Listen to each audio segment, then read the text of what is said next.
Hold it. Hold it. Back up. Back up now.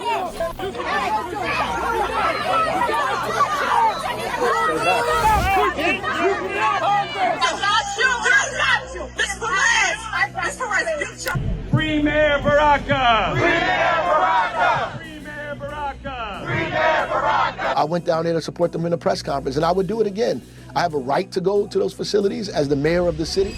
What the hell is happening in Newark, New Jersey? You got a mayor arrested, you have ICE agents surrounding a detention center, and Congress members caught in the middle of it all like it's some kind of political thriller, like this is some kind of crazy, chaotic movie. This was not a sketch from SNL, guys. This actually happened this weekend.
You have Newark Mayor Ras Baraka. He got detained after walking onto the grounds of Delaney Hall, an ICE detention center that has been the center of controversy for years, apparently. He claims he is standing up for the community, and the feds say he was trespassing. So here's the thing, he wasn't alone. He actually brought Congress members with him. And when things got chaotic, it wasn't just Baraka facing consequences.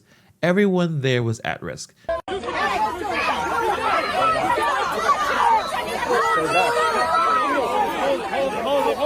Hold it. Hold it. Back up. Back up now. I'm glad I can be here to actually give viewers the facts. What happened is that these members of Congress, including the mayor as well, and a mob of protesters, as there was a bus full of detainees going through the gate, they stormed the gate and actually entered the first security checkpoint. This put law enforcement at risk, and this actually put the detainees as well at risk. If any official, including these members of Congress, want to enter the facility and take a tour, DHS is more than accommodating, but just because you're a member of Congress does not mean you can break the law, trespass, put law enforcement at risk, and storm the detention facility. Get off of her! You cannot push it! You cannot Congress! You can't push members of Congress! Get off of her! You are fascists! Fascists is people!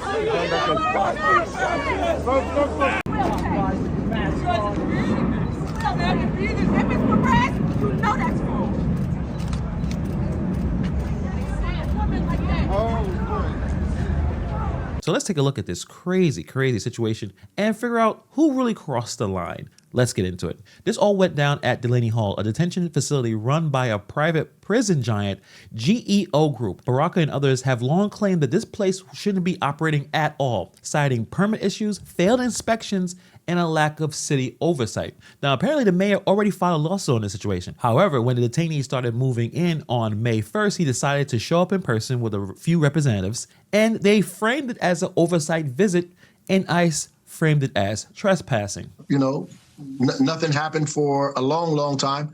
For at least over an hour. And then, after they finally told us to leave and I told them I was leaving, they came outside the gate and arrested me. So you can see where this is going and why it got pretty spicy over there. Federal agents told them not to enter the property and Baraka went in anyway. He says he was invited. ICE says that he ignored multiple warnings, and within minutes he was in handcuffs in front of the cameras, his colleagues, and probably a lot of confused and frustrated staff. This could have been really, really bad if things went left. That turned what could have been a quiet protest into a potentially dangerous standoff. So it's good that nothing necessarily happened. No one got injured, but that was very, very crazy. Let's see what the mayor had to say about being arrested. Well, I mean, I obviously was charged with federal trespassing and, which is a Class C misdemeanor, but going through this is just really humiliating and painful. But the reality is this is what democracy is, right? And so, we are in dispute here, and we just living in a time period now where if you are opposed to the ideas of people, you could be threatened with arrest or intimidation. So he calls this civil disobedience. He said he was acting on the behalf of a city that declared itself a sanctuary city years ago. Baraka has been consistent on immigration. He is not down with ICE, especially when it involves private prisons and apparently in his own backyard of Newark, New Jersey. While his message might be righteous, I guess, if you are against ICE. I am shocked by all of the lies that was just told there. It was incredible. There was no bus of detainees there at all. Nobody stormed the place. The only storming happened is when we all know when those guys stormed the Capitol and was arrested for what they did and were released. The congressmen were invited there. They invited me there for a press conference. There was no storming. There was none of the stuff she's talking about has ever happened. Nobody else was arrested but me. The execution, it just seemed to be a bad idea, in my opinion. It dragged a lot of people into the fire, other elected officials. Also, it could have been extremely dangerous for something to happen because everyone's pushing and there's a lot of chaos going on. And does this really do anything other than make him, I guess, a household name to a certain extent, get a bigger profile to go out his way to get arrested? Was that the whole plan from the beginning? What do you guys think? Let me know in the comments below. Federal authorities says that Baraka went too far. They say he endangered a federal operation and ignored lawful orders. ICE claims his group's presence was a security risk, especially with the detainees being transported at the time.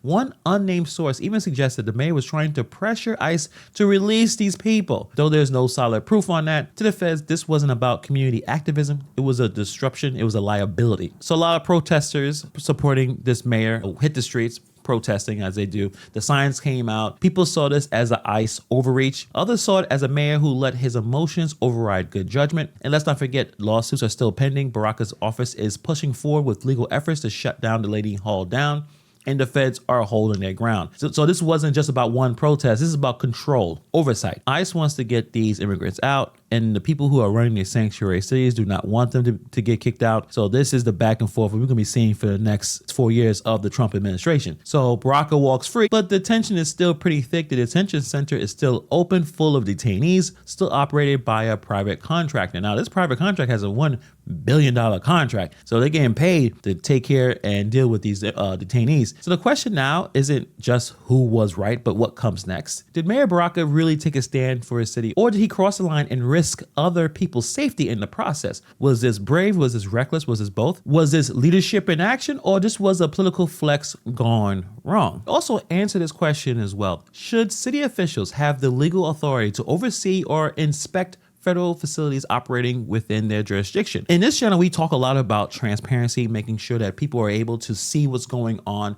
And the way this is going back and forth, especially ICE versus sanctuary cities, ICE doesn't want to show their hand because obviously there is evidence that some of these immigrants are able to move faster because they're getting tipped off regardless of where you are politically. I think everyone should be able to be as transparent as possible. So let me know what you guys think about that situation entirely. The whole idea that local laws can supersede federal laws is always something that was very odd to me. But obviously there's been years now, there's been a growing friction between local governments and federal agencies, especially the ones that run these sanctuary cities. When it comes to immigration enforcement, sanctuary cities like Newark have taken a stance that they're not going to assist ICE with detainees or raids or stuff like that. They say it's about protecting the immigrant communities and building trust between the local law enforcement and residents, but that local stance is at odds with the federal mandate, which I would expect is more stronger, supersedes local laws. ICE argues that their job is to enforce national immigration law, and they can't do that effectively if cities are blocking them or refusing to cooperate. What you end up with is a tug of war with neither side is fully in charge and the communities are caught in the middle. And it looks like that this mayor's arrest is just the latest flashpoint. In his eyes, he's standing on principle, but to the feds, it's obstruction. These kinds of standoffs is just raising a lot of questions. Can local leaders refuse to enforce federal laws? And should they be able to inspect or shut down facilities if they believe they're unsafe or illegal, even if these sites are federally controlled? And obviously this debate isn't going anywhere. And obviously after this weekend, it just got a whole lot louder. And if you got to the end of this video and if you appreciate this type of content, hit the subscribe button. We are near 100,000 subscribers. Appreciate every single one of you. Thank you for taking time to watch this video, and I'll see you guys in the next video.